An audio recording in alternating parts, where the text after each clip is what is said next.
It was a train suicide. Working a booze bus nearby, and job came up, two-car accident, two-car coach 12. And one of the fellas there, he was on a solo, a motorbike. So he goes, I'll go and deal with that and keep the bus going. Yeah. And then so he heads off, and then the operator updates it. Oh no, it's a car versus ped. Okay, we're going to clear and go down and help him with this. So we jump in the car. I can't remember who I was working with. I just remember the guy on the solo, who's still on the job, so I won't mention names. We'll call him Harry, because that was his nickname for reasons. So we're en route, and then the operator updates it again. No, it's a train versus ped. Oh, Jesus. And he's arrived at the level crossing where it's supposed to be. And he's saying, there's nothing here. There's no person, there's no train, there's no spectators, there's no blood, there's no shoe, there's nothing. Yep. And where that particular crossing was, as you head back towards the city on that line, there's lots of trees. And it was night time. There's lots of trees, very dark. And so he says, I'm going to go looking along the tracks, see if I can find something. So we're still hoiking there, and then he comes up. Yeah, urgent. Found a male, cut in half, still alive. Far out. And we were flying along the road, and I spotted his torch in the dark. So screeched to a halt, put the blueies on, jump out, climb down. It was one of those lines that has like steep embankments. Yeah. I scrambled down the embankment, and here's this bloke laying on the ballast on the rocks, not on the track anymore, but on the rocks in this sort of a curve area. No pants, no underpants, just a t-shirt. That's all he had on. He's laying on his stomach, and left leg's torn off, left arm's torn off. Jeez. Right leg's just about torn off, a bit of a chunk, a bit of a chop of meat, and that was bent up, and his foot was on his head. Oh, God. And he's looking up at us. Luckily, he didn't speak. Obviously, like, huge, he's in major shock here. Yeah. And he's not long for us. No, not with those sort of injuries. No. And we're just standing there, the three of us, torchlight, looking at this bloke. And I remember thinking, if this was a dog, like an animal, yeah, I'd put it out of its misery. And I can't do that with a person. I'm not allowed, I'll be in the shit. So I have to let him, just lay there. There's no first aid we can do. No. And then the ambos rock up, and they've seen my cop car up there with the lights. That's where they've stopped. This ambo scrambles down the embankment, takes one look at this bloke, and goes, right, I'm back in a tick. Scrambles back up the embankment, and you know those big white thick woolen blankets that the ambos have? Yep.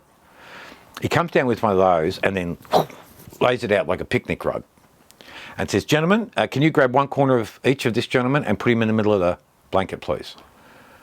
So, only because I was a little bit more experienced, I grabbed his good arm. They had to deal with the other corners. I pick him up, put him in the middle. And he's still... Yeah, still going. Jeez. And then the ambo just grabs this corner and the diagonal corner, not this corner, this diagonal corner, not, yep, and makes him into a package, sort of thing. Then scrambles up again, leaves him with us, scrambles up again, comes down with the gurney. Jeez. Well, we help him get the gurney down there. He goes, gentlemen, once again, grab a corner each, please, and put him on the gurney. So, boom, we do that. He throws a couple of straps over to sort of tie him down. And I think that was probably the most disturbing part. Yeah. Because he's put the straps over, but I could still see movement on the blanket, under the blanket, this guy moving. God. And then we help him get the whole gurney up the embankment, into the ambulance. Bang, woo, woo, woof, off they go. He ended up going to the Austin. I think he lasted 6 hours. Far out. They were pouring units of blood into him, and it was just pouring out, and then he didn't make it. Turns out he'd been on the embankment, on the angle of the embankment, and the train's coming, and then he'd leapt out. But the corner of the train had got him. That's why it tore his arm, tore his leg off, obviously flipped him around, damaged his other leg, come down. God. The train just passed, there was a siding, another 200 metres past it, and the train driver pulled in there and waited for us. Okay. So we ended up speaking to him, and he was fine with it. He said that's number 6 for him or something. Oh, God. So he was pretty okay with that.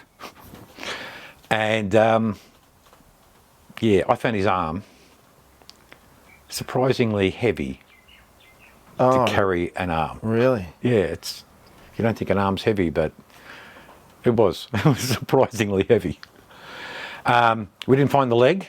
The train cleaners the next day found it underneath, Oh, okay. wedged up in mechanisms and stuff.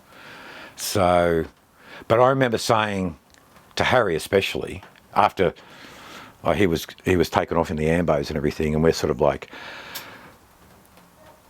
whew, Jesus. And I could see Harry was in a bit of shock. Fair enough. He's in the dark with a torch and finds this bloke all on his own before we arrive, which was only 20, 30 seconds later. But It's a long 20 that could have been a long seconds. 20 seconds. Yeah. He's probably thinking, I don't know what to do. I just don't know what to do here. Yeah. I mean, it's come up on the radio. Yep, everyone's aware. Yeah. But now what am I going to do? You know, and even when we joined him, it's still sort of like, what the anyway. Far So I said to him, I said, you go and report this tomorrow morning. Yes. You go see GP, you go see whoever you need to see. You need to talk through this with someone, because I can tell you've got the early signs of shell shock here. And he's like, oh, yeah. I said, no, not yeah. You fucking do it, because this will impact big. And he did. And he's still in the job today, and like he's good. He's fine. But that's pretty traumatic. But with that one, I think we ended up pulling a pin at 1 o'clock in the morning. Yeah. I think we had end up, from memory, we went back and did the boost bus. Oh, God. I told Harry, no, go home. Yeah. Go home. So whoever I was with and myself, we just worked the boost bus. So, which in a way was sort of good, because it sort of took our mind off it a bit. Well, it took my mind off it a bit. All of a sudden now I'm busy, I'm watching traffic, pull it in, what's going on here, and all that crap. Yeah. But finish the shift, go back, de-kit, drive home, home at 1:30 in the morning or whatever it was. Lights are all off, everyone's in bed asleep. So I do remember, and it was a rare thing,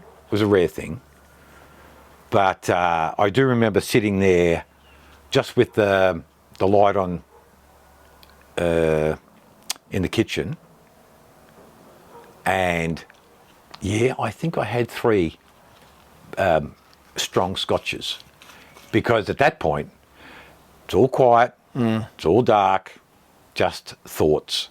Yeah. And I'm thinking, it kept replaying, obviously, in the head. I kept seeing him. Yeah. And I'm thinking, no, I can't go to bed. I can't go to bed because I'll just be laying in bed wide awake thinking about this. I need to take the edge off it. Yep. So, and I didn't get drunk or anything like that, but just needed to take the edge off it, Am I broken, or am I just sick? Have you spoken to anyone about it? lonely from the fighting? Are you broken?